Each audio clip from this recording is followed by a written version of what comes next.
Hey there, Fiber Junkies! Welcome back to the Color Cauldron. I'm Johanna, the owner and dyer behind Potion Yarns and the host of this podcast.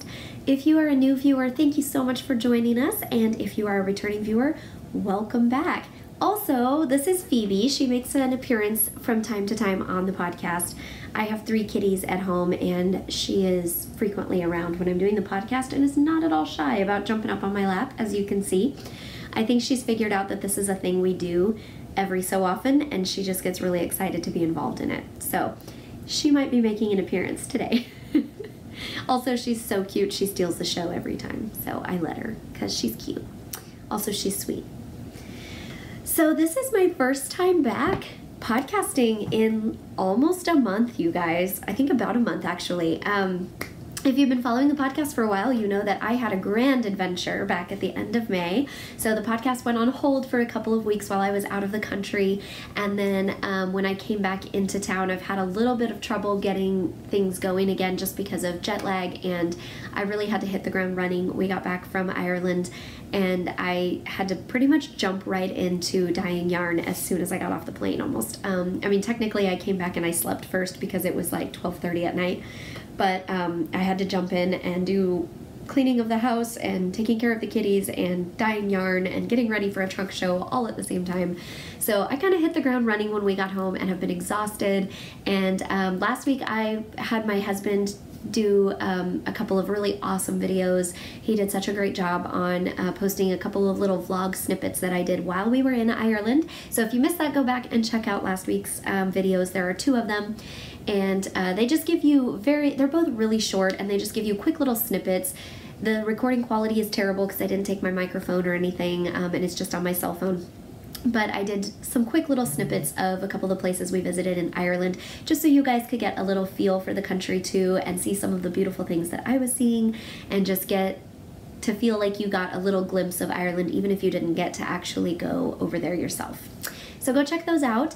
And today we're just gonna do like a really chill, super easy episode. I am still like crazy busy and losing my mind. I'm trying to dye yarn again today after this because I had a trunk show last weekend at the studio knitting a needlepoint in Overland Park, Kansas. And so if you were there, thank you so much for helping out and supporting.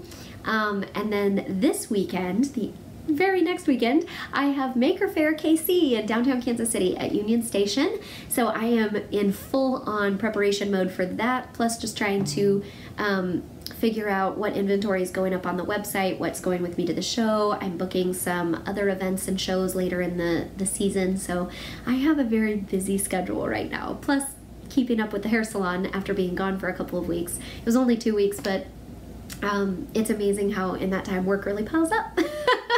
So I am just gonna basically talk about my trip a little bit, show you some stuff I got, show you the projects I was working on while I was in Ireland, and some things that I'm working on right now. And yeah, we're just gonna kind of talk knitting and stuff. So nothing too crazy, nothing too fancy today. I do have some really awesome video topics that I am hoping to get recorded very soon. Some of them were suggestions that you guys gave me last time I asked on my social media, or just talking to people one-on-one at events and things. A couple are just some random ideas that I had on my own, but I have some really big plans for the podcast. I'm just struggling right now to make my plans a reality because many of the things that I've gotten are kind of intense plans and require a lot of like planning and time and kind of some research on my end as well, and that can be really tricky to fit into a very full dyeing schedule when I'm also working another job and trying to dye yarn and trying to take care of 3 kitties and a hubby and get my house back in order after being out of the country for a couple weeks. And so yeah, I'm still crazy. You can probably tell behind me it looks like a total mess in here, and you guys are only seeing like one of the cleanest corners that I could find today. My house is like a disaster zone right now, between multiple shows going on and being out of the country for a couple weeks. And then we came back from Ireland and found that we use self-cleaning litter boxes for our kitties, which is really, really nice because it cuts down on the smell and it just keeps it freshly scooped, and I don't have to go in there and manually scoop poop every day. So for you cat owners out there, let me tell you, if you've not invested in a self-cleaning litter box, it is a high price tag, but it is 100% worth it. Even when the motor breaks down, like if you read the reviews, it'll scare you off a little bit because they'll be like, oh, the motor broke down after only 6 months or something. I haven't had that bad of an issue with mine. We have had to replace a couple of ours over the years, but they usually last at least a year or more. Usually they last 2 or 3 with 3 cats in the house. So don't let it scare you off if you read those reviews, because as long as you follow the directions, you should be fine. But we had to replace cat litter boxes. We had a flooding basement when we got home from a bunch of rain, and a drain that got plugged up in our basement so it wasn't draining the water out. And it's been a little crazy around here. So I'm really looking forward to just having a relaxing episode with you guys today. I'm trying not to stress about how late I'm doing this today because I had planned to do it early this morning and then get right into dyeing yarn, and one thing after another keeps happening, and I have been kept out of my dye kitchen by a myriad of sources, all of them outside of my control, which has really been stressful. But I'm trying to just go with the flow and figure there's a reason. Everything happens for a reason, so it's fine. But yeah, Maker Faire is breathing down my neck, so I gotta get on that. And if you're in the Kansas City area, or you're going to be visiting the area on June 23rd and 24th, that's this coming Saturday and Sunday, please, please, please come out to Union Station for Maker Faire. You do have to buy a ticket, which you can purchase online. If you just Google Maker Faire KC, it'll take you to the page where you can purchase those, or you can buy them at the door. But usually there's a long line at the door, so I recommend getting them ahead of time, and then you can just skip the line and go pick them up and get right in. But it's super fun. There's a whole bunch of different things. Also, Maker Faire is not just a Kansas City thing. It is all around the world, I think now. I know it's all around the U.S., and I think they actually have them around the world in certain cities as well. But if you just Google Maker Faire, and usually if you put Maker Faire in your city or just Maker Faire in your country, it'll come up with all the events that they have for the calendar year. And I highly recommend going. It is so much fun, and it's so inspiring for those of us that are artists and makers and creators. It's a really great way to jumpstart your creativity, get you some new ideas, fresh inspiration. Every time I go to Maker Faire, even as a vendor, just walking around looking at the other booths or seeing people come through and talking about the things they're seeing always gets me fired up to go home and make more stuff and try new things. So maybe like try something I haven't done before, like wood burning or something cool.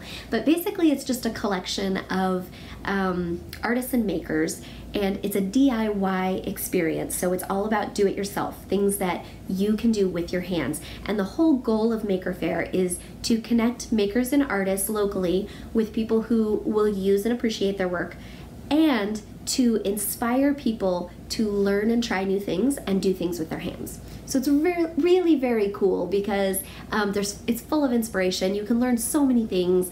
Last year I met some people that were from a little company here in Kansas City, which I cannot remember the name, and I apologize, but it was, they basically do like paper making, and so they were doing little demos on how to make paper, and then they were talking about how they had different types of paper out there so that you could feel the different types of paper and the different weights and the different materials they use. And then they do classes and exhibits and workshops where you can go and make your own paper out of all these different things. You can make your own journals and books with them. It was very, very cool. I also saw a girl doing some really amazing wood burning. It looked like super realistic portraits, like a photograph almost of a person. It was so realistic, and she was just so talented. At our local one, they have an alpaca farm that always comes every year and has spinning fiber and yarn and hand knit items, and you can see pictures of the alpacas, and you can actually buy a skein of yarn or a hank of spinning fiber, and they will tell you which of the alpacas your fiber comes from, and you get to see their picture, and it's really cool. They also have a lot of stuff on composting and urban farming, and our Maker Faire, I don't know if this is the way with every Maker Faire or if it's just here in Kansas City, but every year our Maker Faire, the focus is kind of on science and technology. So there's a ton of scientific exhibits and technological exhibits. There's people talking about, there'll always be people there who aren't selling anything. They're just exhibiting or explaining a concept and trying to get you interested in it, or they're drumming up interest for a business that they want to start. So they're trying to like put out their idea and get feedback on whether or not this is a good business for the area and stuff. But there you'll find a lot of computers, 3D printers, robotics, cosplay. There's literally something for everyone there. It's so fun. There's a ton of kid-friendly activities. It's a very family-friendly event. They have whole areas that are just like play places for kids, and most of the booths will have a hands-on activity that you can partake in as well, and many of them are oriented towards children. So like the Kansas City Woodworkers Association always does some kind of easy to put together little wooden toy. Like one year they were doing little toy trucks made out of wood, and they had like all the little wheels and the little truck bodies and things, and they taught you how to put together a little truck out of pre-made wooden pieces. So there were a ton of kids running around with little wooden trucks they'd made, and so it's just really fun. There's a lot of cool things to do, and there's music and dance performances go on and things like that all throughout the day. There's food trucks, all kinds of stuff. So I highly recommend you check it out if you're in Kansas City. If you're not, go check out your local events and see if you have one. So that's what I'm doing this weekend. Let's talk about Ireland. So I'm not going to go into everything. If you watch my videos that I had before the vlog videos, you'll see little snippets of it. And I'm not going to go over absolutely everything we did there because it was 2 weeks and it was amazing, and we were super busy the whole time, so it would take me hours to tell you all about it. But suffice it to say, it's amazing, it's beautiful. I totally want to move there. I think I told you guys before we went that my husband and I were already joking around, half joking and half serious about moving there. We absolutely are serious. We want to move there. And I'm pretty sure, because we were going so fast through the whole country, we rented a car and we drove around.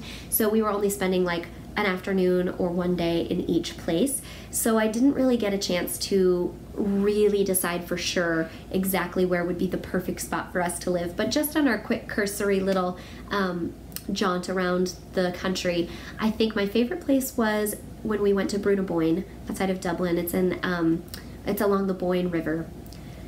Up in that area would be ideal for me. It was so gorgeous and beautiful, lots of farmland and rural, beautiful rural areas, but really close to cities, and really gorgeous, really close to Brunaboyne, the ancient burial mounds that are 500 years older than the pyramids. Oh my God, you guys, I've never been in a place that was as cool as Brunaboyne. That was probably the highlight of my trip. It was certainly one of the highlights and one of my favorite things we did. Goodness, Phoebe's sneezing. But it was, I think that was where I would want to live. I also really loved Killarney and Kilkenny. Both of those areas were really fabulous, and I wouldn't mind living there either. Hi, Phoebe girl. I actually loved visiting Dingle on the coast. That was such a fun day, and I think that may have just been the people we were with and what we were doing, and we'd been having a super busy schedule, driving around seeing like 4 castles a day and all this stuff, and driving places and walking and hiking and biking, and it was exhausting. And then when we came into Dingle was one of the only days that we just had an entire afternoon and evening with nothing on the schedule, so we just wandered around this little town and we walked by a wine bar and felt like having a glass of wine in the middle of the afternoon, so we just stopped and did it because we had no schedule. And for me, that's what vacation is about. So I think that I liked it just because we had a relaxed schedule and I just got to relax and who I was with. But I loved Dingle so much. I don't know if I'd want to live there because of how small it was, but I really loved visiting there, and I might live there. I could see it. I'd probably need to spend some more time there before I was sure, but I loved it. If you guys ever get the chance to go, I highly recommend it. And I did want to share with you, we did get to go to the Aran Islands and spend the night on one of the islands on Inishmore. This was one of the highlights of my trip for me as well. I was really looking forward to the Aran Islands just because of the knitting history there. If you guys aren't familiar, the Aran Islands are little islands off of the northwest coast of Ireland, and they're beautiful and rugged, and they're really small, so not a ton of people live there, and tourism and fishing are their main trades.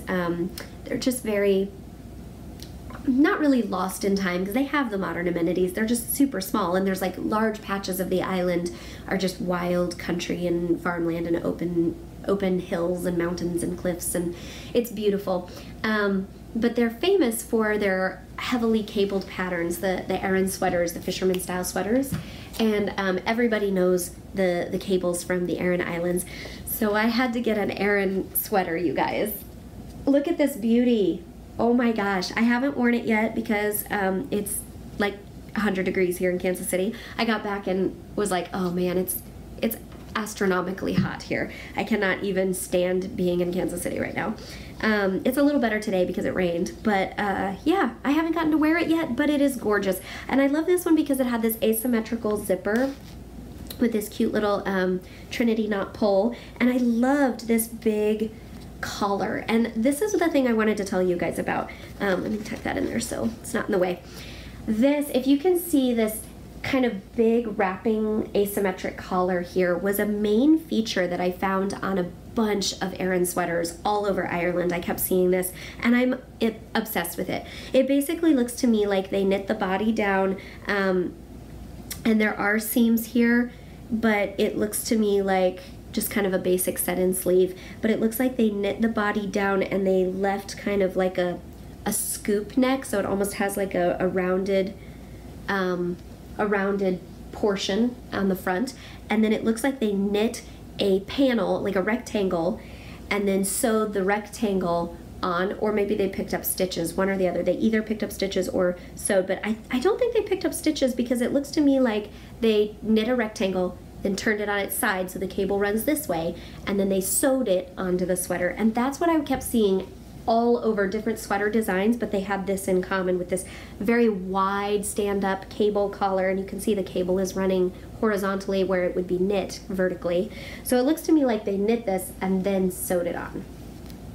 But I just love it. I love it so much. It has so many different great cable patterns on it. They had them in all different colors, and my husband wanted me to go with green or like a wine color or a bright blue. But I ended up settling on just the traditional classic white wool. I wanted that undyed wool natural look. I just wanted it to be very, very classic. So I haven't gotten to wear it yet, but I did get one. I really was going to just do, to just worry about getting yarn and knitting my own and just get inspired while I was over there, and then look for patterns on Ravelry or something, or even possibly write my own. But the wool fumes got to me, guys. We went in so many shops and so many souvenir shops that just had these sweaters everywhere. And then when we were actually on the Aran Islands, biking around and hiking around and seeing all these sweaters and meeting people that were, you know, generations and generations of knitters passing down their skills to each other. And now this little lady has a shop on Inishmore selling her hand knit goods, and you know, it got to me, and after a while I finally bought one. I'm not sure, but I think my sweater is machine knit as opposed to hand knit, but I'm not positive about that. It's also possible that it's a hybrid where most of it's machine knit and then parts of it are hand finished or whatever, but I think it's machine knit and mass produced. I did buy it in a larger shop on Inishmore. And all the wool is Ireland wool, though it's all made in Ireland. It's all Irish wool, Irish made, Irish put together, Irish sold, but I'm pretty sure it's machine knit, not hand knit. They did have a bunch of hand knit sweaters as well, and they actually weren't much more expensive than the machine knit, but I didn't find any in my size that I just really loved that were hand knit. And frankly, some of the hand knit ones, the workmanship to me seemed a little lacking, and I wasn't sure how great they'd hold up. So I ended up going with this one because it was in my size and it was beautiful and slightly cheaper, and it just seemed really sturdily made. And I forgot that I have some yarn I purchased in Ireland as well. So I heard before I went, there's not actually as much yarn as you would think, because we think of Ireland and as knitters, and probably crocheters and weavers too, but especially as knitters, we think Ireland and we think Aran sweaters, Fair Isle sweaters, wool everywhere, sheep everywhere. There are sheep everywhere, by the way, which is another reason I want to move there. It was beautiful, picturesque, and darling, and I love the sound of bleating sheep in the distance. I don't know why, it's so cute. I love it. But there aren't as many yarn shops as you would think, and unfortunately, the few yarn shops that I did find were not awesome, to be perfectly honest. They mostly had commercial acrylic or simple Aran wool, and that was pretty much it. The real scratchy, not super great. It wasn't what I thought. It wasn't like a mecca of wool like I thought. You could find them, but like I said, they weren't all great stocked, and they were kind of harder to find than I thought. I do have some regrets because I didn't do a very good job of planning ahead of time. And so we went with another couple to Ireland, some of our friends. So there were all 4 of us there together. And so I told everybody ahead of time, I'm going to want to look at yarn. I'm going to want to go to some yarn stores, and I'm going to be doing like podcast research and business research while I'm over there. So we definitely need to plan some yarn activities. And everyone was super gracious and like, absolutely, we'll do that with you, whatever. But I didn't do a great job of researching ahead of time and putting specifically on the schedule, here is the exact name and address of a yarn shop, and here is exactly where I want to go. And so we had some trouble fitting everything into the itinerary, and so I did not get to go to This Is Knit, I believe is the name of it, in Dublin, which is the one that everybody talks about as the great one. But I don't know if we would have had time anyways, because really the only time we got to spend in Dublin was our first 2 days there, and that was right before their big festival. I think it was called Wool In that weekend. And that was another big regret of mine, was I did not realize Wool In was going on, but this great big yarn festival was going on, put on by This Is Knit, and in Dublin, just days after we were in Dublin. So if we had rearranged our stay a little bit, we might have been able to make it, although I don't know that it would have worked out. But I really was bummed because we literally left Dublin like a day before the festival started. So I was really upset because I wanted to meet other podcasters and yarn dyers and just see yarn and, you know, attend that. I think that would have been awesome, but I didn't get to go, so I'm pretty sad about it. But I'm gonna try to do better in the future when I'm traveling, of looking for yarn events ahead of time and stuff. But I did get to go to the Kerry Woolen Mills, which I talked about on my Instagram and Facebook. If you follow me on social media, you probably saw some photos and some video already. And let me tell you guys, it was awesome. Kerry Woolen Mills is the only working mill in Ireland that is still running, that uses some of the older equipment and is still all like a family business, family run, with they have machinery that does a lot of the stuff, but they hand process parts of it, and they just have a really cool, beautiful little setup in old buildings. They have it's been passed down through the family for a long time, and it's a family-run business now, and they create all this wool, and they sell their yarn and sometimes spinning fiber, although I think she said they usually only do the spinning fiber for people that actually go to the mill. They don't export it and sell it a lot, but they sell their wool all over Ireland, and then they sell, they have a weaving machine and looms and everything that make woven blankets and scarves and stuff, and they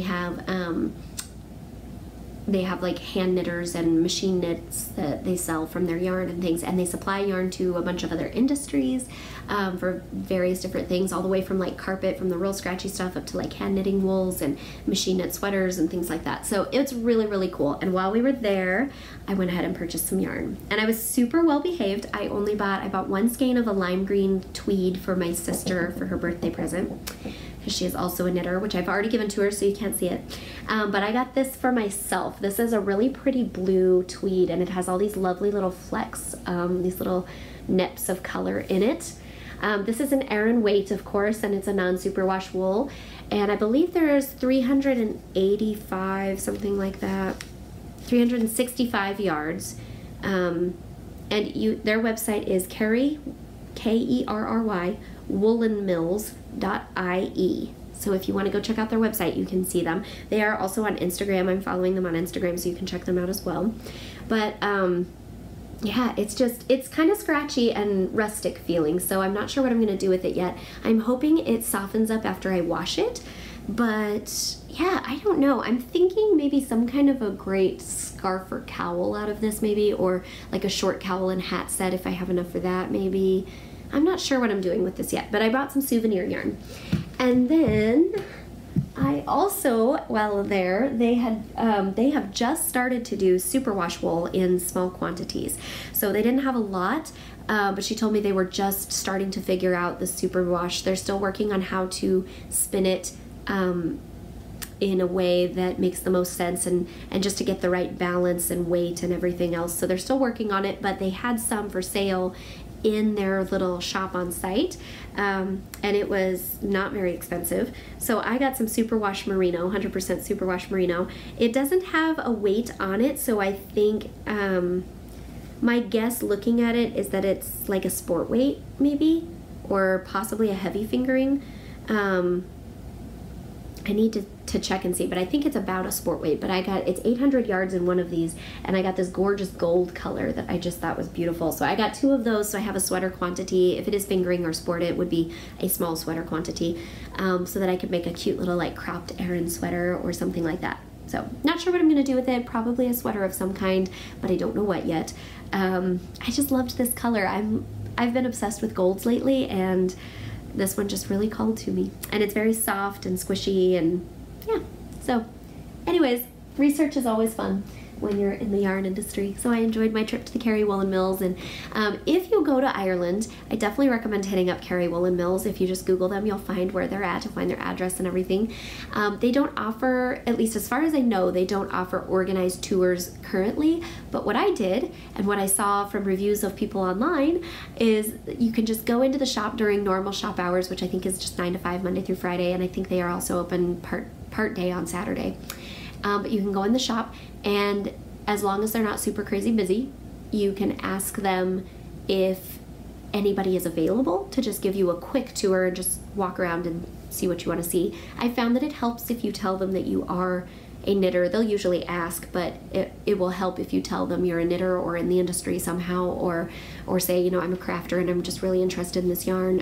It helped for me because I was not only a knitter but also a podcaster and a yarn dyer. So I actually hit it off with the owner there, and we had a really great chat about dyeing and just about different spinning processes and what types of yarn we like to work with and how her yarns differ.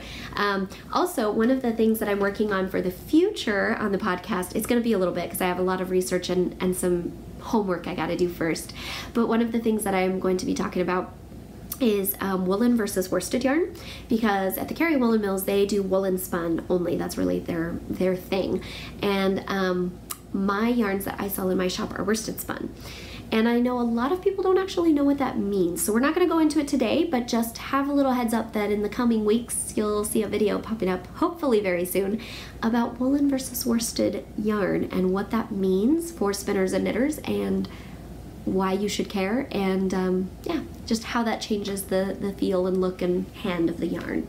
So we'll be talking about that coming up. Okay, I think that's it for just kind of general Ireland. I bought some other stuff in Ireland, but those are the knitting related purchases, and yeah, I loved it.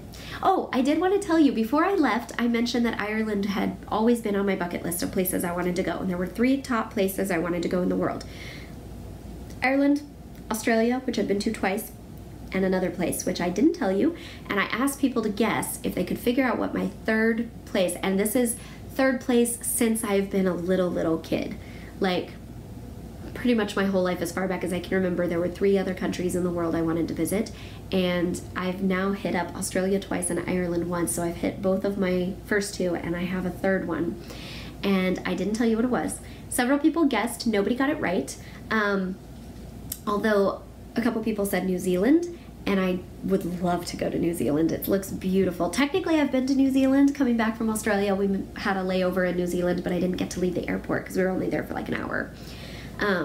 So I've been to the airport, but I haven't actually gotten to get out into New Zealand. But that was not it. So I wanted to tell you my 3rd place is France. And I know that seems a bit stereotypical probably, but I just would love to visit France someday. Paris, of course, yes, but also the countryside would be cool. And not to say that there are places I don't want to go. A recent place that has become in my top 3 or top 5, maybe we should say now, is Iceland. But I didn't really know or care that much about it as a kid. Iceland is more of a recent, like within the last 5 years, I've had a hankering to go to Iceland, and I just had a client at the hair salon who went to Iceland and returned and told me all kinds of amazing things, and he made me really want to go. So yeah, maybe that'll be the next trip. We'll see. I also really want to go to Scotland. Felt like we got really close in Northern Ireland, but didn't quite make it. We did get to go into Northern Ireland, though, which is technically part of the UK, so we had to get different money, and we're technically in another country, even though it didn't feel like it. It didn't feel like it, but it did have a different feel than the rest of Ireland, and my husband and I decided that as much as we did enjoy parts of Northern Ireland, Dunluce Castle was one of my very favorite castles we went to, and that's in Northern Ireland. Even though we really enjoyed it, overall we enjoyed being more southern in Ireland a little bit better. I think we liked just kind of the coastal countries a little better. Phoebe, you are just being as sweet as can be. Yeah, you are being a sweetheart. Okay, so I wanted to show you guys what I was knitting while I was in Ireland. Of course, I'm going to take knitting projects with me. If for nothing else, we had a 7-hour flight on the plane both ways. Plus, we drove to Chicago from Kansas City to get on a flight. That way we had a direct flight with no stops to Dublin, which was awesome. But that meant 8 hours in the car almost on the way up there, then a flight of 7 hours. And then we had quite a bit of car time while we were over there since we rented a car and drove around. And I was not the driver, so I had a lot of knitting time in the car, which was actually pretty great for me. And so I definitely overpacked. I took more projects than I needed to, but I did get some things finished. So I took a pair of socks, which I had some pictures of me knitting on my Instagram. If you follow my social media, you probably saw these already. But I was knitting a free pattern on Ravelry called Socks on a Plane, which seems appropriate for traveling. Please pardon my disgusting chipping polish. I painted my nails a couple days ago and then I've been dyeing yarn for days and it's disappearing rapidly. But it has this really sweet little cable panel up one side of the socks, and then other than that it's just plain vanilla, and I just did a regular 2x2 ribbed cuff at the top. And these were knit from the toe up, which I really like being able to do, and I did 2 at a time and started them on the plane and then did it quite a bit as we were driving and walking around Ireland. These were a really small project. I could just stick it in a little wrist bag, a little bag for my wrist, and just carry around all over Ireland. So that's what I knit on an Inishmore. I haven't woven in the ends yet, even though I cast off weeks ago. I haven't woven in the ends yet because I'm lazy, and Phoebe's having a heyday playing with them. But this yarn was from my lovely friend Talia at Inked Sheep Fibers. I will put a link to her shop below. This is her caramel apple colorway. It's a beautiful hand paint with a bunch of little speckles in it and tons of white space, and as you can see, it makes a glorious fall colorway, just like caramel apples. So I loved that. It was a super easy pattern to memorize, so I didn't need to take a pattern with me. Once I got started, it pretty much just was easy to follow along what I was doing. And then I couldn't make up my mind between which, I wanted to take a sweater and knit it in Ireland, but I couldn't make up my mind which sweater to take. So I was a bad kid and I took 2. I couldn't decide, you guys. I went on Ravelry to look for a pattern, and I had a couple patterns in mind that I was thinking about that have been on my radar for a bit, and everybody was knitting them. I hadn't knit any of Boyland Knitworks, Caitlin Hunter's work before, but I'd been seeing her patterns on Instagram everywhere and hardcore wanting them. I'd been favoriting them on Ravelry a lot, so I decided it was time to do a Boyland Knitworks sweater. But I couldn't decide which one to do, so I ended up taking 2. The first one is the Sunset Highway, which I just cast off last night. I didn't quite finish it in Ireland, so I finished it last night. It has also not had its ends woven in, so there's some little strings hanging, and it has not been blocked, so it's a little bit funky looking still. But here it is. This is my Sunset Highway, and I used the leftover partial skein. It was most of a skein, like I'd say probably 7/8 of the skein left, so the majority of it was left. But this top color is Madeline Tosh Merino Light in her Kale colorway, and it's absolutely gorgeous. I don't know if you can see that too easily, but it's really beautiful dark colorway, and that was kind of my outline color for the other color work. And then all of the other colors I used are from Machete Shop. I talked about this on the podcast back in April when I ordered the yarn. I think beginning of May also was when I'd gotten it. I totally splurged and spoiled myself and bought some yarn from a dyer I've had a crush on Instagram for a long time, but I'd never used her yarn before. And I got a sweater kit, and or actually a shawl kit. It was the Fading Point shawl, but I didn't want to knit the shawl out of it. I just liked the colors, and so I bought the kit, but I didn't have a plan for it. And I told you on the podcast it was probably going to be a while before I cast on because it was so special. I wanted to save it for just the right project. And then I totally lied, and when I was trying to figure out what to take to Ireland, I came across the Sunset Highway sweater and fell in love. And after much debate and looking at colors, I realized that the Fading Point kit was perfect. So one of the colors was not used. This only used 4 of the 5 colors in that kit, and then I replaced the other color with the Madeline Tosh because I wanted something dark to contrast well.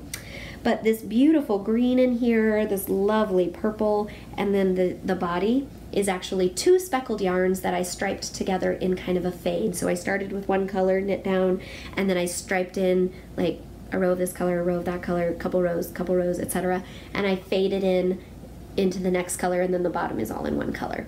So this was the Fading Point kit from Machete Shop, and I don't think I remember all of the exact colorways, but I mentioned them on a previous podcast, and if you go on her website, which I'll put below, you can probably find more kits because I think she still has some. But I absolutely love it, and the yarn was great to work with. Her speckles are on point, y'all. These are such great yarns. I just loved working with them. Look at this sleeve. I'm not gonna lie, this green was the reason I bought this kit. I was scrolling through Instagram, I saw it, I fell in love. I thought about it for like 2 days, and then I finally just ordered the kit. And I'm so glad I did. I love it so much. So I'm thrilled with how this turned out. I can't wait to get it blocked and get those ends woven in. I tried it on already, and it's like a perfect fit. Perfect. So I am so excited. And I love, love, love this pattern. If you have not knit any of Caitlin Hunter's works before, I highly recommend it. Her patterns are well written, clear, relatively simple. It looks really intimidating if you've never done color work before, but it's actually pretty easy. So it wouldn't be a rough first color work pattern because it's pretty chill. So yeah, I love it. Next, the other sweater I took is also a Caitlin Hunter because I couldn't make up my mind, you guys.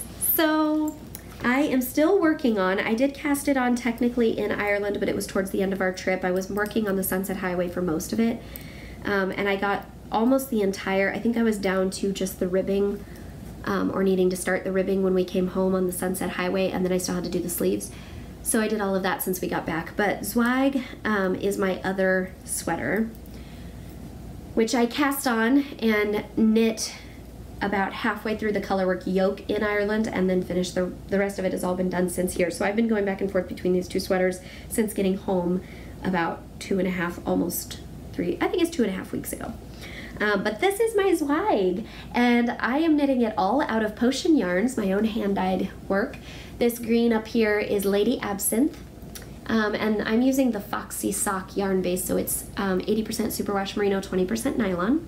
And then my colorwork yoke it's a little hard to see. It doesn't have the greatest contrast in the world, but I loved the colors together so much I decided it was worth it, and it'll block out so that it's a little easier to see the lace. But this color is Stop the Presses, which is basically just a white background with black and gray speckles all over like a typewriter. So I really love it. I wanted something kind of classic and grounding like that, and I wanted to use a speckle, but I was really in love with this Lady Absinthe colorway. I mean, look at the body of the sweater, you guys.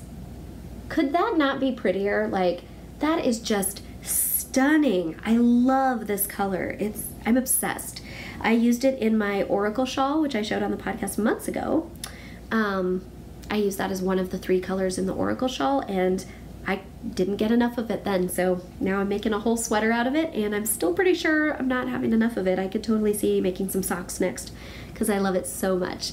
So yeah, I'm loving this. I have done the body, and I just picked up the first sleeve and started knitting down. This one's on a spare needle because I haven't gotten to it yet. So I'm loving it though. I'm loving, loving, loving. Both of these sweaters are top down, and you just put the sleeves on holders and then come back and pick up the stitches to knit down, and couldn't be easier. Really simple. The lace on Zweig is not super hard, but it's not like crazy easy either if you're new to lace. You do have to definitely make sure you place markers between each of your lace repeats, so if you get off, it's easy to find and all of that stuff. I recommend using a lifeline if you're new to lace, or if you're worried about it, but it's really not terribly hard. And the sweater body is super easy. The lace is only for a little bit in the yoke. So that's what I've been working on. I have my next project actually already picked out, and the yarn wound up. I just haven't cast it on yet, but as I just finished Sunset Highway last night, I'm going to be needing another project. So the next thing I'm thinking about casting on is actually, it's another Suzanne Sommer pattern, and I suddenly just forgot the name, so let me see if I can find it really fast in here. It's called You Rock, as in E-W-E, rock. In fact, I'll show you a picture. Hopefully you can see that. This is the picture from Ravelry. of You Rock by Suzanne Sommer. I love her patterns. I have already knit a couple of her shawls. One of them is the one I did last summer, and it was the Love You Baby shawl. And then the other one is actually one that I am in the process of finishing the border. I'm almost done, but not quite done. And it's the Mystery She Wrote. And I've loved both of them. I really, really like her patterns and like the way she writes. And she does a lot of brioche, which I'm a huge fan of, two-color brioche. So I picked out some yarns, and this is what I'm thinking for the You Rock shawl. I don't remember which order I put these in, so I'm going to have to go back and look through my pictures because I had them all figured out at one point. But I think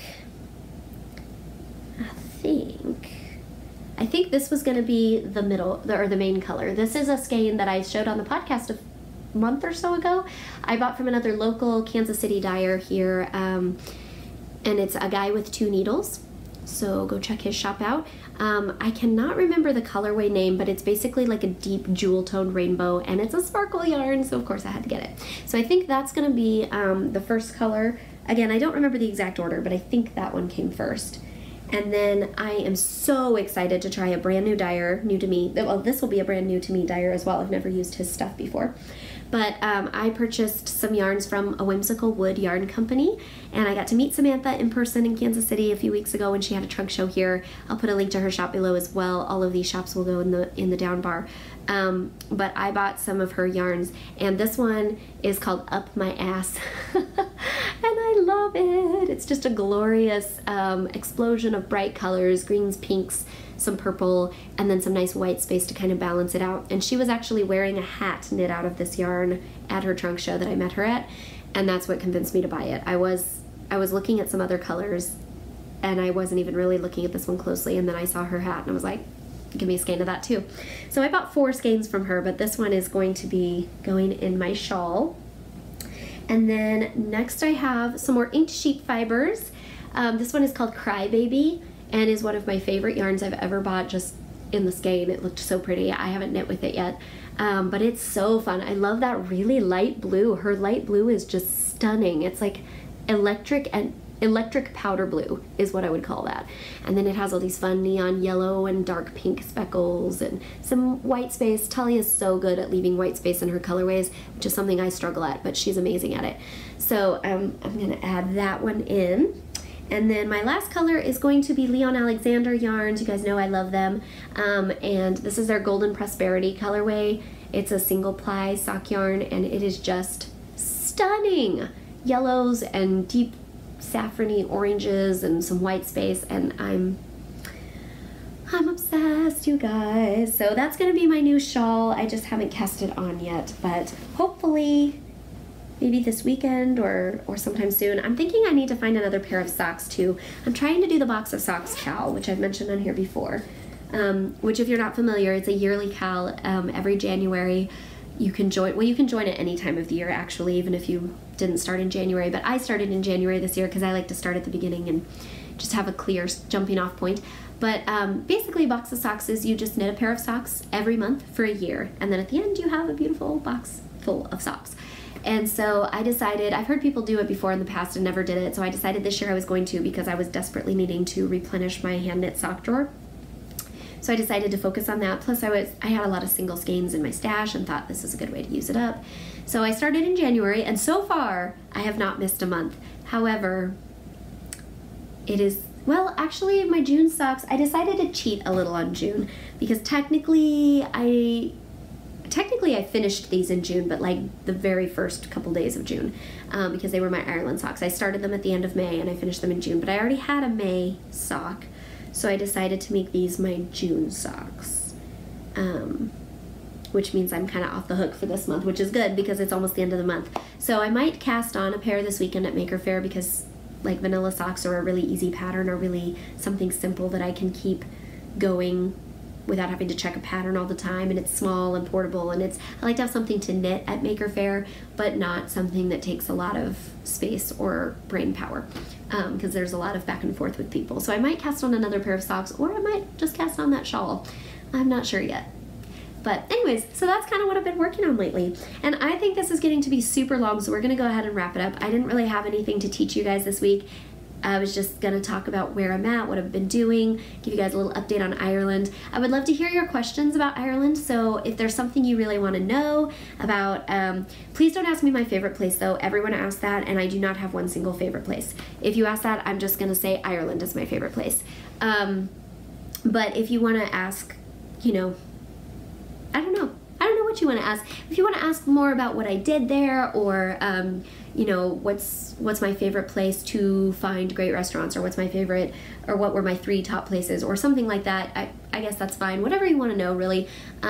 Worst case scenario, if I can't think of a good answer, I'll just be like, I don't know, I don't have anything for that. But I think I would like to hear your questions, if there are any, about Ireland, rather than just ramble on and on about my trip, because I'm sure you guys have other things to do today. I have other things to do today, and I wanted to give you guys just a little flavor and talk about the yarn and the Kerry Woolen Mills and stuff. But yeah. Oh, also, I almost forgot this exciting thing. We're not going to do it today because it's getting pretty long, but I am going to do my first ever giveaway on this podcast. Coming up next week, I will be explaining the giveaway rules and showing off what you'll be getting. But there's going to be at least 1 skein of yarn, possibly more, from me. And then there's going to be a special gift that I purchased in Northern Ireland while on my trip that you will be getting as well. And maybe something else. I'm not sure yet. Quite possibly something else. So you're definitely going to want to stay tuned for a giveaway, because I've got some exciting things coming. So if you're not already subscribed, go ahead and click that subscribe button. That way you don't miss any information about the giveaway. And hint, hint, in order to win the giveaway, you're going to need to be a subscriber on the YouTube channel. So you might want to go ahead and just subscribe now, so that way you definitely won't miss it, and you'll be eligible to win.